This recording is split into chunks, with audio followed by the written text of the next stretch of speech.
잊을만 하면 나타나 뉴스 헤드라인을 장식해 소비자를 분노하게 하는 이 사건들. 불량 돼지고기에 소고기를 섞은 한우 떡갈비를 판매한 일당에 이른바 짝퉁 명품을 팔아온 일당이 경찰에 붙잡혔습니다. 위조 상품 4만여 점, 시가 192억 원어치를 압수했다고 밝혔습니다. 이른바 짝퉁 파동이다. 가방에 의류, 신발은 물론 직접적으로 몸에 영향을 끼치는 식품과 의약품까지 생활 곳곳에서 판을 치는 가짜 상품들. 이로 인한 피해는 상당히 심각한 실정이다. 어떤 사람들은 그 이제 구입하면서 이게 가짜인지 진짜인지 구분은 잘 못 구분할 줄 모르지만은 이렇게 막상 가가지고 집에서 이제 한 며칠간 쓰다 보면은 이거 이상 있다. 그러면서 이제 금방 이렇게 바꿔줘야 되는데 바꿔주지 않는. 진짜보다 더 진짜 같은 가짜들이 활개를 치면서 과학계에서는 진짜 중에 가짜를 가려내는 다양한 기술들이 등장하고 있다. 식품은 훨씬 더 큰 파장을 가져온다고 봅니다. DNA의 그 염기의 차이를 가지고 구분하는 방법을 사용하고 있습니다. 지문이라는 가장 누구나 쉽게 접근할 수 있는 이 기술을 보다 강력하게 만들고자 했던 게 저희 생체인식 기술의 그 모티브가 되고요. 최근에는 위조 판별 기술에서 한 발 더 나아가 원천적으로 상품 위조와 복제를 막는 기술들도 선보이고 있다. 민간에서 쓰는 기술보다 화폐 기술들이 더 정밀한, 예를 들어 나노 기술이 접목이 돼야 됩니다. 기술적으로는 결국에 나노 기술로 갈 수밖에 없고요. 온갖 가짜가 판을 치는 시대. 기술의 발달로 점점 정교해지는 가짜 상품들. 이런 가짜의 가면을 벗기고 복제를 막는 첨단 과학 기술에 대해 알아본다.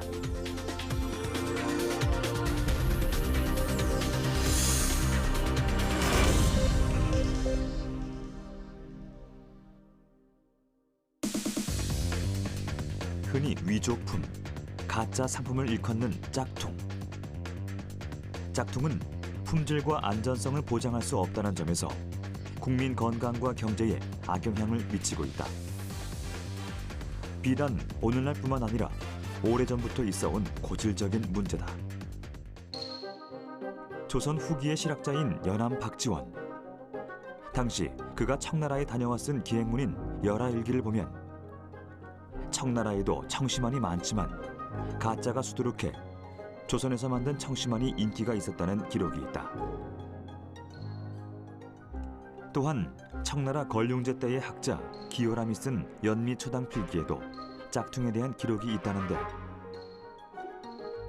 청나라 먹 중에 최고라 불리는 제품을 샀는데 집에 돌아와 써보니 진흙으로 구운 벽돌에 검은 물을 들인 가짜로 감쪽같이 속았다는 이야기와 젊은 시절 과거를 준비하기 위해 구입한 초 몇 자루가 아무리 해도 불이 붙지 않아 자세히 보니 진흙으로 모양을 만들고 겉에다 양기름만 바른 가짜였다는 것이다. 고대 그리스에서도 가짜와 관련된 유명한 일화가 있다. 바로 아르키메데스의 이야기다. 고대 그리스의 수학자이자 물리학자인 아르키메데스는 왕으로부터 왕관이 순금으로 만들어졌는지 조사해 달라는 명을 받았는데 왕관에 은이 섞였다는 소문이 돌았기 때문이다. 문제는 왕관을 부수거나 녹이지 말고 알아내야 한다는 것이었다. 고민하던 아르키메데스는 가득 찬 욕조의 물이 몸의 부피만큼 넘쳐 흐르는 것을 보고 왕관을 손상시키지 않고도 순금인지 아닌지 알아낼 수 있는 방법을 깨닫는다. 너무 기쁜 마음에 발가벗은 채 유레카! 알아냈다고 외치며 거리를 달린 아르키메데스. 같은 부피의 금과 왕관 무게를 비교해 금관이 가짜라는 걸 밝혀냈다. 이 일화만 봐도 짝퉁의 역사가 인류 역사만큼이나 오래됐고 이를 밝히려는 노력 또한 그만큼 오래됐다는 것을 알 수 있다. 최근에는 가짜가 없는 상품이 없다 할 정도로 수많은 가짜 제품들이 쏟아지고 있다. 그렇다면 이런 가짜 상품들 중에 가장 많이 적발되는 것은 무엇일까? 최근 3년간 가장 많이 적발된 가짜 상품은 명품 가방, 시계가 아닐까라는 예상을 제치고 발기부전 치료제인 비아그라가 1위를 차지했다. 3년 동안 적발된 비아그라는 1922만여 점. 국내에 밀수되기까지 온갖 다양한 방법이 동원됐다. 정상 화물을 가장해서 그 컨테이너 그 사이에 숨겨서 들어온 경우가 많은데요. 그 컨테이너 검색기라든지 엑스레이 장비들을 통해서 이런 물품을 판별해낼 수가 있습니다. 의사 처방이 있어야 살 수 있는 비아그라. 하지만 쉬쉬하며 찾는 사람이 많아 가짜 제품이 점점 늘어나고 있다. 문제는 이런 가짜 의약품은 성분이 과다하게 들어있어 부작용도 상당하다는 점이다. 심혈관계 질환이나 고혈당 질환자가 있는 복용할 경우에 안면 홍조, 동공 떨림, 심근 경색 등이 나타날 수 있으며 하지만 가짜 비아그라와 진짜 비아그라는 성분에서만 차이가 있을 뿐 모양이 비슷해 일반인들은 육안으로 구분하기가 쉽지 않다. 이런 가짜 의약품을 가려내는데 가장 많이 이용되는 것이 X선을 비롯한 전자기 파장이다. 전자기 파장은 사람의 시각으로는 볼 수 없는 그 이상의 것들, 숨은 가짜를 보여준다. 최근 한 스타트업 기업에서 개발한 이 장비로 적외선 파장을 쏘면 가짜 비아그라를 찾아낼 수 있다. 손바닥 크기만한 휴대용 카메라 같은 이 장비로 파란 알약에 적외선 파장을 쏘면 어떤 것이 진짜 비아그라 약인지 가짜 혹은 복제 약인지 정확히 판별해낸다. 물체마다 반사되는 빛의 스펙트럼이 다르다는 점을 이용한 장비인데 장비 속에 있는 분광기가 비아그라 성분을 분석해 장치와 연동된 스마트폰에 진위 여부를 표시한다.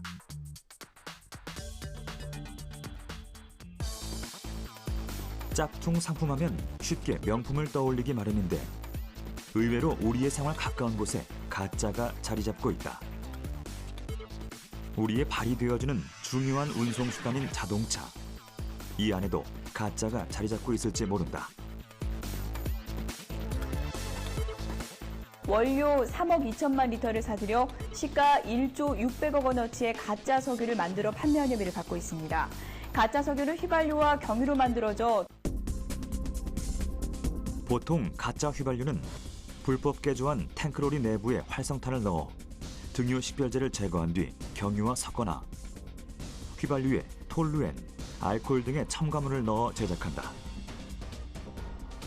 이런 가짜 휘발유는 비교적 저렴한 가격으로 소비자들을 현혹하지만 자칫하면 심각한 문제가 발생할 수 있다.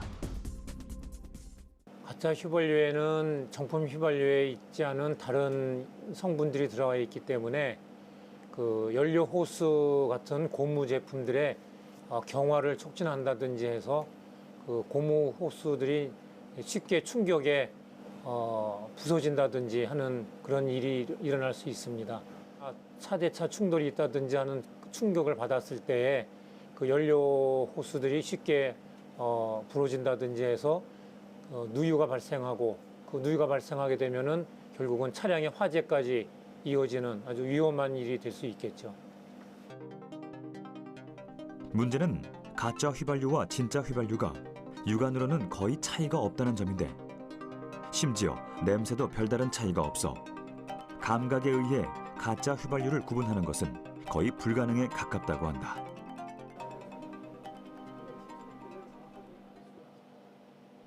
그런데 몇 년 전 이 문제를 해결할 기술이 개발됐다. 각각의 휘발유에 특정 파장대의 적외선을 비추면 포함된 물질에 따라 빛을 흡수하는 부분이 다르게 나타나는 원리를 이용한 기술이다. 그러니까 여기서 그래프를 볼 것 같으면은 초록색은 정품인데 빨간색은 이제 가짜고 정품에 비해서 뭐 새로운 게 들어갔다 이렇게 볼 수가 있는 거죠. 즉 모든 유기화합물은 적외선을 흡수하지만 각 성분에 따라 흡수되는 부분에서 차이가 나타나는데 이 원리로 두 휘발유의 차이를 구분하는 것이다. 분석기에는 가짜 휘발유 제조에 주로 사용되는 용제들에 대한 적외선 분석 데이터가 입력돼 있어 가짜 휘발유 안에 어떤 성분들이 들어가 있는지 구체적으로도 판별이 가능하다.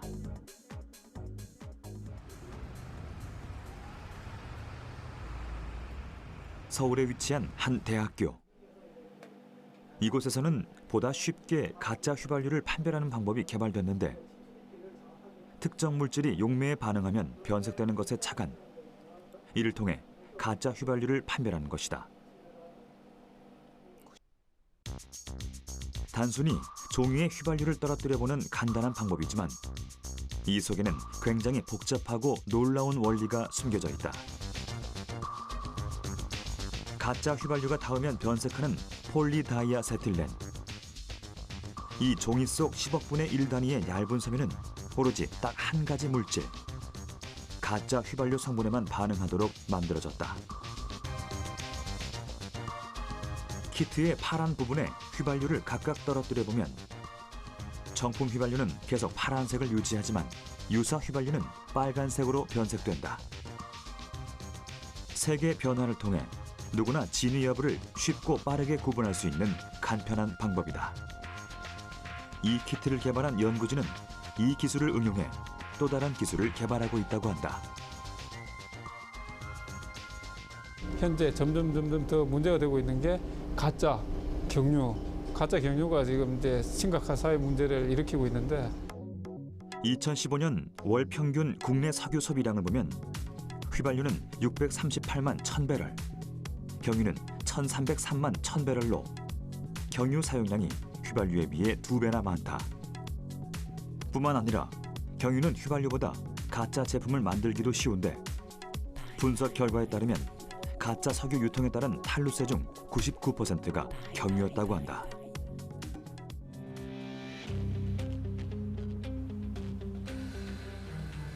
이런 가짜 경유로 인해 고가의 장비들이 망가지는 사고도 곳곳에서 발생하고 있다.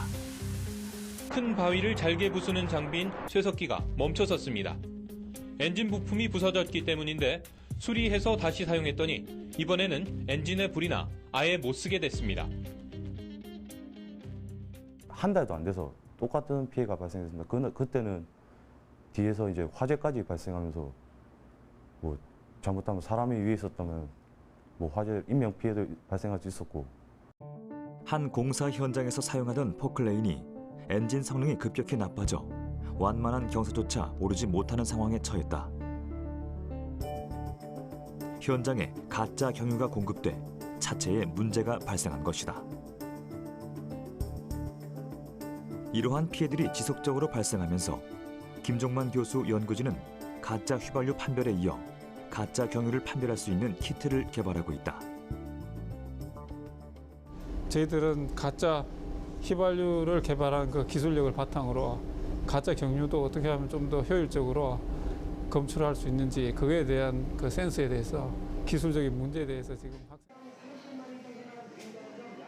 가짜 휘발유만큼 문제가 되는 것이 바로 식품이다. 식약처에 따르면 지난해 불량식품 관련 신고 건수는 총 9,744건, 전년 대비 약 24%나 증가했다. 이러다 보니 소비자들은 물건을 사면서도 꺼림칙한 마음을 지울 수 없는 실정이다. 여기에 2015년 가짜 백수호 파동을 비롯한 가짜 인삼, 가짜 한우 파동이 연거푸 되풀이 되면서 가짜 식품에 대한 불안감은 더욱 커지고 있다. 식품은 훨씬 더 큰 파장을 가져온다고 봅니다. 성분이 어떤 건지를 몰라서 혹시 아직 안전성이 입증이 안 됐거나 이렇게 됐을 경우에는 정말 심각한 문제가 야기될 수 있습니다. 소비자원이 시중에서 팔리는 백수호 제품 32개의 원료 성분을 조사했더니 놀라운 결과가 나왔습니다. 실제로 백수호를 사용한 제품은 3개밖에 안 됐던 겁니다. 이번 가짜 백수호 파동의 중심에 있는 백수호와 이엽 우피소, 그리고 적하수호는 실제 전문가가 아니면 구분하기 쉽지 않다. 이게 적화소인데 일반 우리 주변에 있는 식물 중에는 고구마 같이 생겼어요. 이렇게 빨갛게 나 있고. 이게 지금 말하는 백화소라는 겁니다. 이것을 잘랐을 때는 아무런 진이 나오지 않습니다. 지금 시중에 나 있는 것은 이 겉을 이렇게 거피를 한 상태에서 나오기 때문에 또 이렇게 이어부피소하고 구분이 거피를 했을 때는 비슷해요.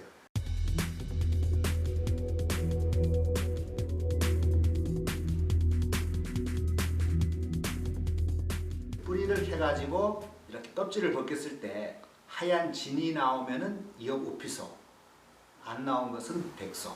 이렇게 또 백화소 두 가지를 구분할 때는 구분이 정확히 되지만은 그게 이제 껍질도 벗겨나가고 진도 안 나오기 때문에 거기서 유통해서 문제가 생겨서. 보통 유통 과정에서 볼 수 있는 말린 이엽 우피소와 백수호는 모양이 비슷해 맨눈으론 식별이 어려운데 두 식물의 효능은 전혀 다를 뿐더러 이엽 우피소의 경우 아직 식품으로서 안전성도 의문이 제기되고 있는 상황. 그렇기 때문에 두 식물의 구분은 더욱 필요하다.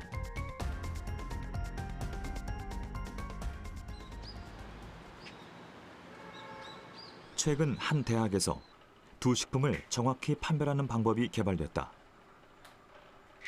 농림축산식품부 농생명산업기술개발 사업에 의해 진행된 이번 연구는 지구상에 존재하는 모든 생물종이 각각 다른 DNA 염기서열을 가지고 있다는 것에 착안해 백수호와 이엽 우피소에 대한 판별 분자 마커를 개발한 것이다.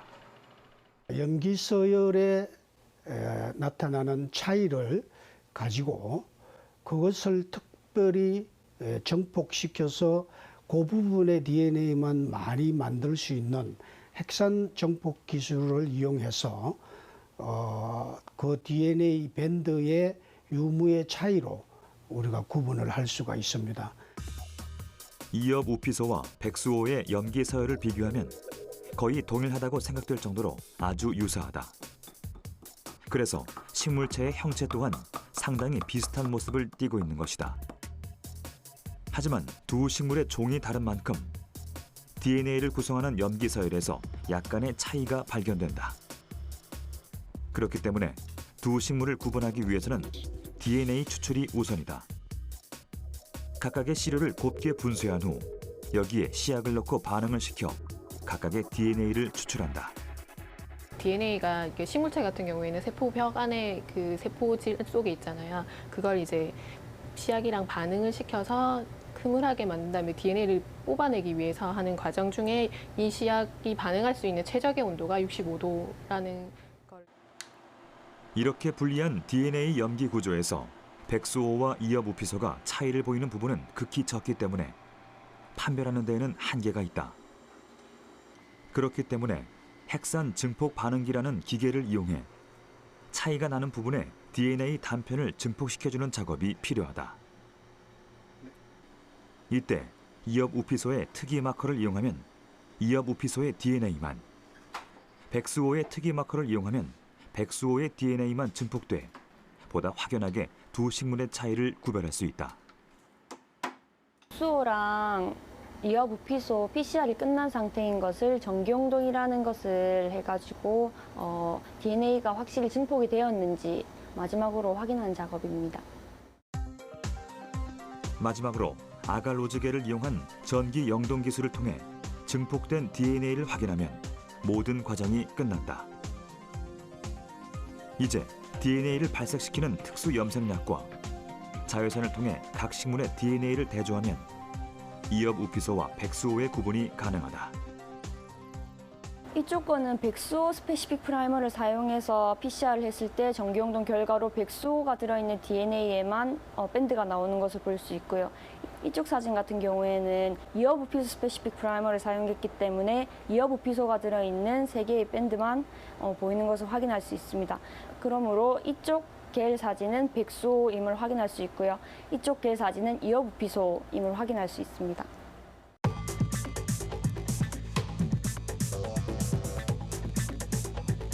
DNA의 염기 서열은 모든 생물종에 따라 차이가 있기 때문에 그 차이 나는 부분, 단일 염기 다양성을 저희들이 찾아내면은 이론적으로는 거의 모든 식품에 적용이 가능합니다. 식품 중에서 논란이 되고 있는 것 중 다른 하나는 유기농 식품이다. 좋은 먹거리를 찾는 요즘 소비자들의 경향에 맞춰 많은 곳에서 유기농 식품을 판매하고 있지만 일부 업자들이 검사 과정을 교묘히 피해 가짜 유기농 식품을 공급하고 있는 것이다. 하지만 소비자 입장에서는 이를 스스로 판별에 걸러내기가 쉽지 않다. 제 입장에서는 뭐가 좋고 나쁜지는 잘 모르니까 그냥 그거 마케팅을 이렇게 하시면 맞겠지 하고 사는 편이에요. 제가 뭐 본다고 알 수도 있는 것도 아니고 최대한 그 안에서 괜찮은 걸 찾아야죠. 그동안 유기농산물의 기준은 잔류 농약 검사에 그쳐 식품 자체를 불신하는 소비자들도 상당했다. 그런데 국내 연구진에 의해 농작물이 진짜 유기농법으로 재배된 것인지 판별해주는 기술이 개발됐는데 질소 동위원소 존재 비율 판별법이 바로 그것이다. 이 판별법은 어떤 원리로 가짜 유기농산물을 가려내는 것일까? 화학비료는 하버보시포에서 공기로부터 만들기 때문에 공기와 그 중질소의 조성이 비슷합니다. 그렇지만 퇴비 같은 경우는 그것이 퇴비화되는 과정을 통해 가지고 암모니아 휴산이라든가 탈질에 의해서 가벼운 질소는 그 빨리 반응에 참여해서 사라지는 반면에 남아있는 그런 반응물에는 무거운 질소의 조성이 높아집니다. 보통 유기농 식품은 세 가지 조건을 만족시켜야 하는데 첫째, 유전자 변형 원료가 아니어야 하고 둘째, 합성 농약을 사용해서는 안 된다. 마지막으로 화학 비료를 사용하지 않아야 한다. 이 중 유전자 변형 원료는 리얼타임 PCR을 통해 판별이 가능하고 합성 농약은 농약 잔류 분석을 통해 확인이 가능했다. 마지막 화학 비료 판별이 지금까지의 난제였는데 질소 동위원소 존재 비율 판별법으로 이 부분에 대한 판별이 가능해진 것이다.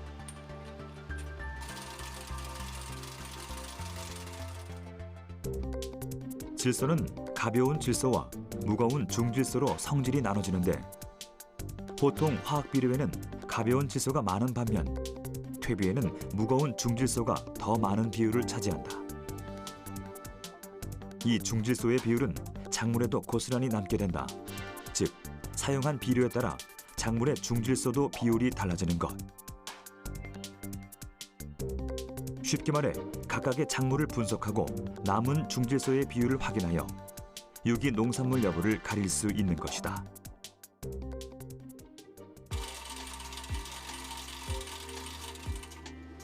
채취한 농산물과 토양의 시료를 각각 고운 가루로 분쇄해 정확한 무게로 나눠 담는다.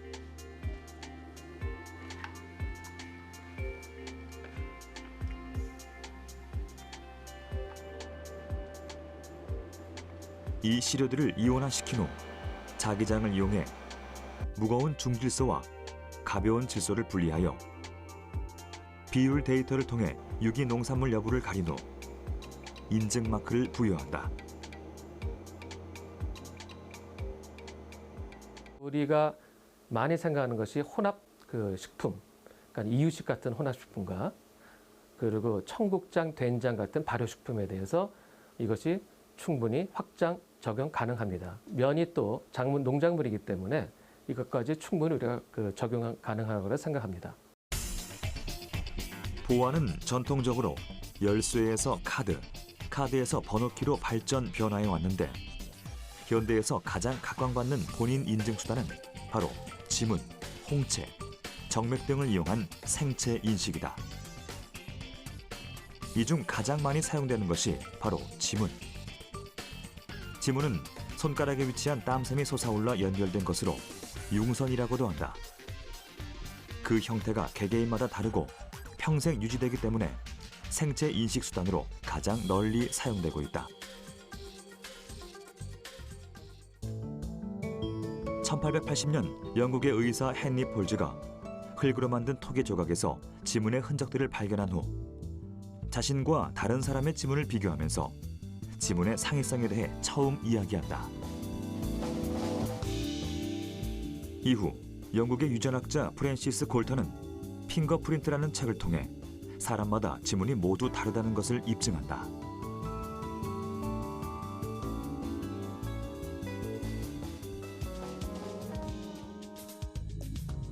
1960년 지문을 전자적으로 기록하는 라이브 스캔 기술이 개발되면서 지문은 생체 인증 수단으로 다방면에서 사용되기 시작했다.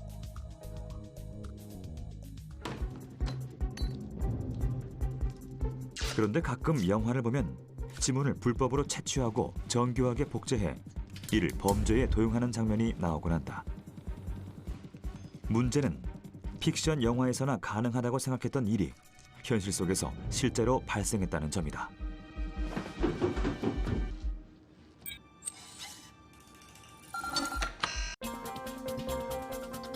실리콘으로 지문을 복제한 가짜 지문으로 주민센터에서 다른 사람의 인감 증명서를 발급받아 토지 소유권을 이전하고 대출을 신청하는 일까지 발생했다.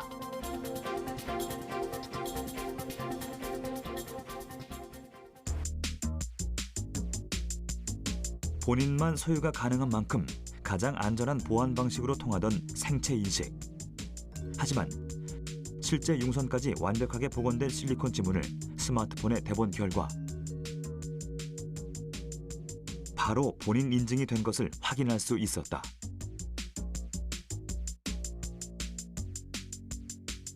보안 장치도 마찬가지였다. 예상과 달리 복제 지문만으로도 너무나 쉽게 본인 인증이 되는 현실.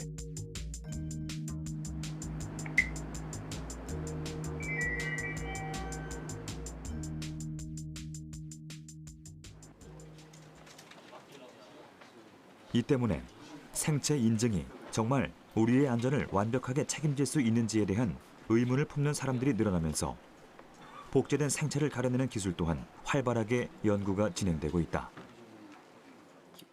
광학식 그 지문 센서를 사용하는 경우에 그 지문 센서 안에 카메라로 들어오는 영상을 촬영하게 되어 있습니다.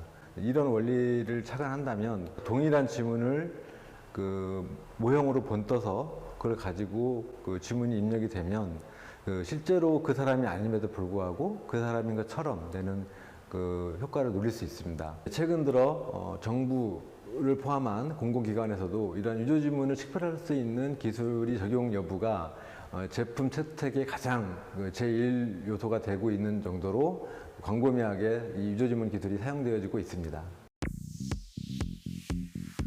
실제 본인의 생체를 판별할 수 있는 새로운 기술이 적용된 보안 장치는 실제 지문은 인증이 되지만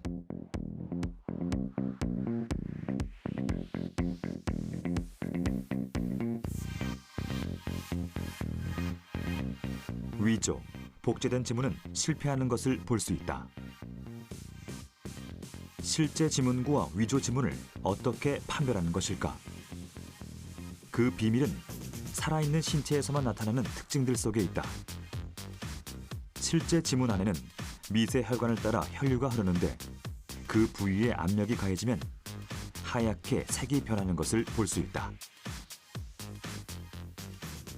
손을 눌렸을 때 혈액이 퍼짐의 분포도가 일정하게 퍼지는 게 아니고요.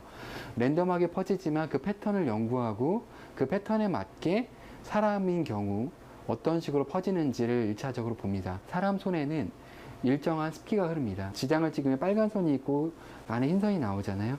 그 흰 선 안에는 항상 습기가 어느 정도 차 있는데 그 습기를 반사시키면 그 사람 손이 아닌 경우에는 이미지 자체가 맺히질 않습니다. 또 다른 비밀은 바로 정전기다. 사람의 몸에는 아주 미세한 양의 전류가 흐르는데 광학 센서 위에 지문을 댔을 때 미세한 전류가 흐르면 실제 사람의 지문, 전류가 감지되지 않으면 위조 지문으로 구분하는 것이다. 이 세 가지를 복합적으로 판단해 실제 본인의 지문인지를 판별하게 되는데 최근에는 얼굴 인식 또한 새로운 생체 인식 수단으로 각광받고 있다. 기본적으로 얼굴 인식은 사람의 눈, 코, 입의 고유 위치가 모든 사람이 같기 때문에 그 위치에 대한 정보를 가지고 특징점이라는 걸 뽑습니다. 그래서 눈 간의 거리, 눈썹 간의 미간 사이, 그리고 인중, 그리고 코 위치, 입 모양 이런 것들을 다 기본적으로 포함하고요. 즉, 사람마다 제각각 나타나는 특징을 기록해 이를 바탕으로 본인 확인 절차를 거치는 것이 얼굴 인식 인증의 기본 원리다.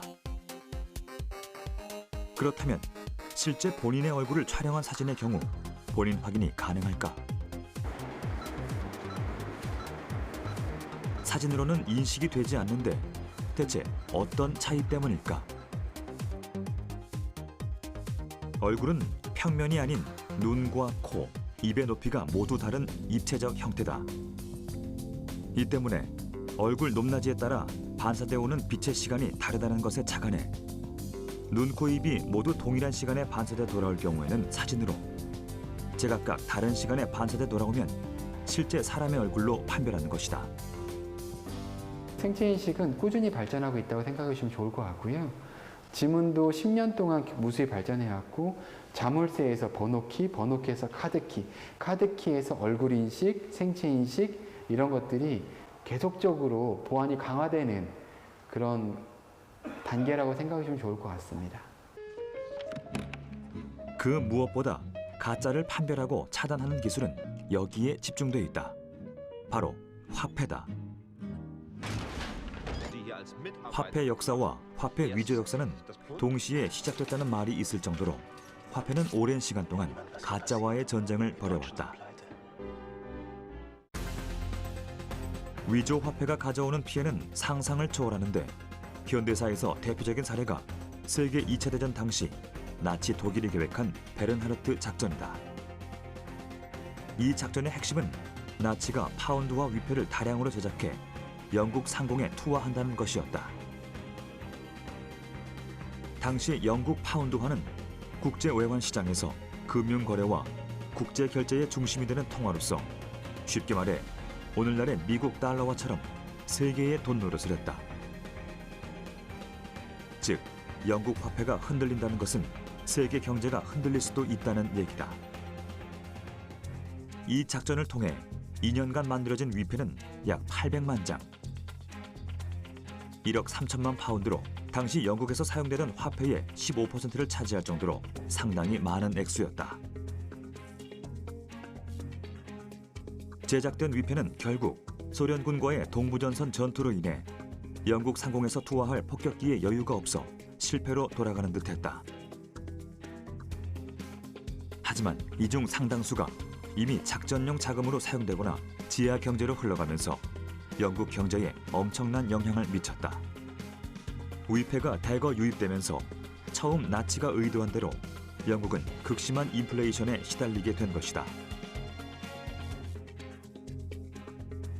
보다 못한 영국은행은 전쟁 중임에도 불구하고 5파운드 이상의 고액 지폐를 모두 신권으로 교체하거나 발행을 중단한다는 방침을 발표하며 사태를 수습한다.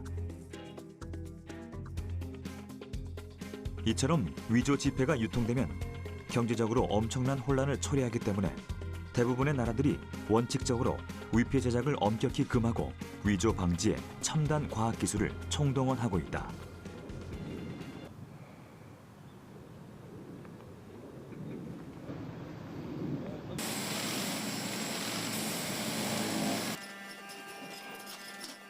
일반인들이 확인을 해야 되는 유관 식별 요소와 그 ATM 같은 금융 자동화 기기에서 확인을 해야 되는 기기 식별 요소 크게 두 가지로 나눌 수가 있습니다. 권종에 따라 다르지만 20개 이상의 요소들이 들어 있습니다. 이 중 일반인에게 공개된 위조 방지 기술은 10여 가지 정도다. 대표적인 기술이 바로 숨은 그림으로 불리는 은화인데 지폐에 빛을 비추게 되면 보이는 것이 그것이다. 이렇게 보이지 않던 그림이 빛을 비추었을 때 보이게 되는 이유는 바로 지폐의 재질에 숨어 있다. 지폐의 원료는 목화에서 뽑아낸 솜으로 섬유질 농도를 달리하면 통과하는 빛의 양에 따라 일부는 어둡게 보이거나 밝게 보이면서 그림이 보이기도 안 보이기도 하는 것이다. 홀로그램 역시 쉽게 위조를 판별할 수 있는 기술 중 하나다. 은색의 얇은 방막을 붙여 만든 홀로그램은 각도에 따라 다양한 무늬가 나타나는데 지폐를 복사하면 이 부분이 검게 인쇄돼 쉽게 구분할 수 있다. 지폐 뒷면 하단에 인쇄된 금액 역시 보는 각도에 따라 색이 달리 보이는 기술이 적용됐다. 어릴 때 가지고 놀던 비눗방울에서 이렇게 무지갯빛 나는 같은 색상을 볼 수 있는데요. 사실 그것과 원리적으로는 거의 동일합니다. 이제 그런 부분들을 더 이제 과학 기술을 동원을 해서 더 잘 만든 기술이 될 텐데요. 물리학적으로 간섭이라는 것으로 설명을 할 수 있습니다. 간섭 현상은 2개 이상의 파동이 만날 때 나타나는 현상인데, 두 파동의 마루와 마루 또는 골과 골이 겹쳐지게 되면 파동이 2배로 커지거나 혹은 엇갈리면서 파동이 소멸되는 것을 말한다. 이에 따라 우리 눈에 보이는 숫자의 색상이 변하는 것처럼 보이는 것이다. 간섭 현상이 일어나는 파장 영역은 마그네슘 두께에 따라 결정되는데, 아주 미세한 길이 차이가 색을 바꾸는 만큼 색 변환 잉크는 위조를 방지하는 강력한 장치 중 하나다. 지폐를 확대하면 눈에는 보이지 않던 또 다른 위조 방지 기술들이 나타난다. 등장인물이 세종대왕이기 때문에 이런 훈민정음에서 나왔던 28자를 따서 이렇게 미세문자로 적용하였습니다. 일반 상업용 인쇄로는 이 미세문자를 구현할 수가 없어요. 보통 상업용 인쇄는 그 RGB 도트를 섞어서 이렇게 색을 내는데요. 얘는 보시면 알겠지만 이런 선화로 인쇄가 돼요. 이게 더 미세하게 어떤 디자인을 구현할 수 있는 기술이거든요. 이런 것들이 거의 인쇄가 안 되죠. 위조 지폐들은. 지폐 상단의 태극 무늬에도 특별한 기술이 숨어 있는데 바로 앞뒤판 맞춤이다. 앞뒤판 맞춤은 인쇄를 할 때 양면을 동시에 인쇄를 해서 저희가 밝은 쪽에 투과를 시켜보면은 그것이 앞쪽과 뒤쪽에 인쇄된 면이 일치하는 것을 말합니다. 보통 이제 위조를 하게 되면 그 앞면과 뒷면을 일치시키기가 상당히 어렵습니다. 지폐에 자외선을 비추면 숨어있던 형광색 그림들이 나타나는데, 자외선에서만 발현되는 형광 잉크를 사용해 인쇄한 부분으로 일반적인 빛에서는 보이지 않는다.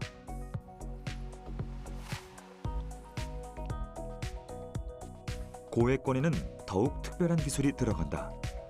입체 모션 기능이다. 이렇게 움직이면 얘가 상하로 움직이고요. 제가 얘를 이렇게 움직이면 좌우로 움직이거든요. 최근 이런 위조 방지 기술들은 화폐뿐만 아니라 상품 위조 방지에도 사용되기 시작했는데, 겉으로 보기엔 특이점이 없어 보이지만 손을 대면 체온으로 인해 색이 변하는 라벨이 대표적이다. 라벨 제조에 사용되는 메탈릭 잉크는 복사가 불가능할 뿐만 아니라 온도 차이에 의한 색 변화를 조합할 수 있어 사용자가 직접 간단하게 위조 여부를 확인할 수 있다.